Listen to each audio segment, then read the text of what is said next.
Good morning, it's Wednesday the 13th of November. The mystery of the air suspension is now solved. Those two thick cables over there have absolutely nothing to do with it at all. I initially thought potentially that one on the left was the supply feed, and I was somewhat misled by the huge 150 amp fuse in the Genesis panel, so I was expecting a large thick cable somewhere, even though typically a compressor doesn't need one. That cable goes directly to the fuse box in the engine. I think the other cable nearest to me, going underneath that grey wheel arch cover, maybe to the alternator feed.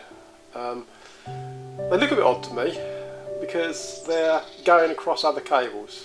It doesn't look original, but I think these are just part of the feeds to the engine and they're not anything I need to particularly worry about.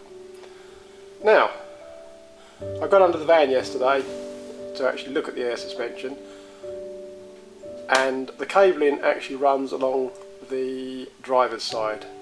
The cable I thought was the cabling for the air suspension is actually a large piece of conduit that holds two air lines that go to the emergency fill valves under the bonnet. The actual cable for the air suspension is this one here, or these two here, snaking across over the top of the existing wiring. They drop down through a hole that's been drilled in the battery box and then are clipped all the way along the back of the van and go to the compressor. Now these cables terminate in the driver's step on these two plugs here. One of them, you can see, has a wire going left off towards Genesis. The other remaining parts of the harness go up the vehicle.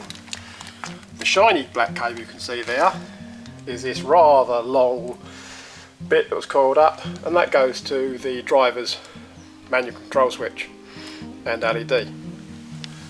The other cable is this little cable there.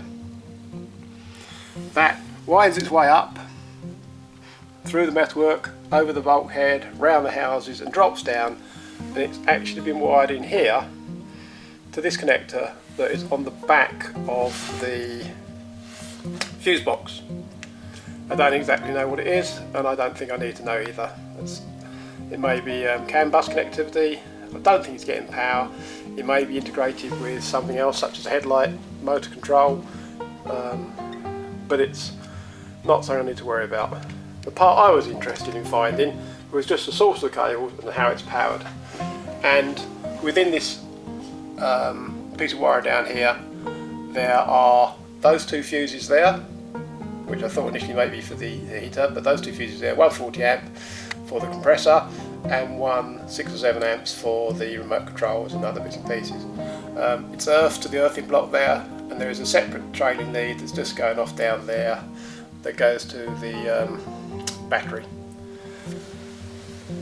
The only cable that seems, as far as I can work out, to be heading this way, as I said, is this one grey wire, which is that lead there, and that looks like it's some kind of interlock, probably, well, it's actually connected to the handbrake cable, but there's a bundle of stuff.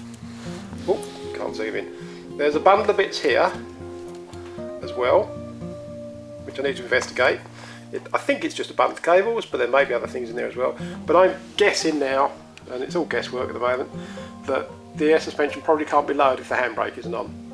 And then there will also be a sense wire going to the Genesis system, simply so that you can issue voice warnings as well.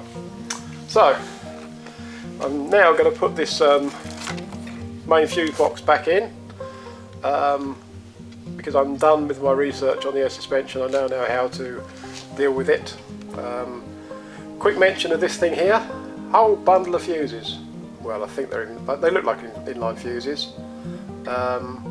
This is taking a feed. I mean, look at it, great bundle of stuff, one little thin wire, and that goes into the actual pair of cables that go to the battery reset switch.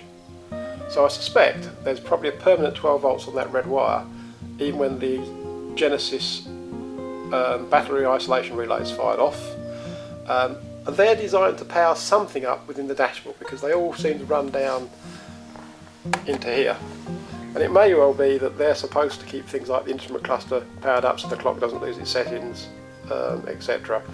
But we know the clock does lose its settings, so maybe one of those fuses are blown.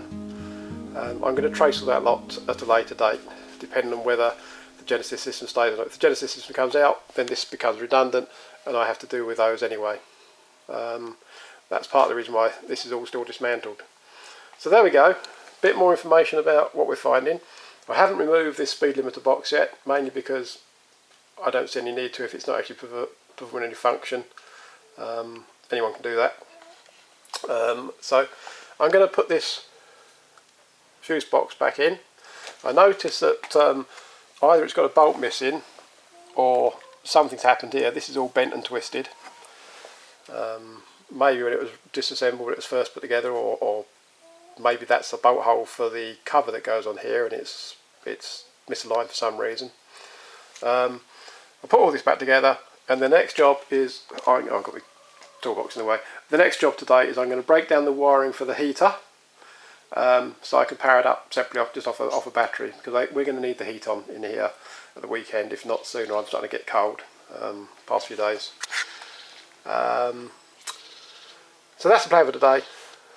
Put this back together, get the heater working, and I will film that separately, because I know some people are interested in the wiring of these heaters. They are very, very simple, but I'll wire that up separately and film that. Thanks for watching.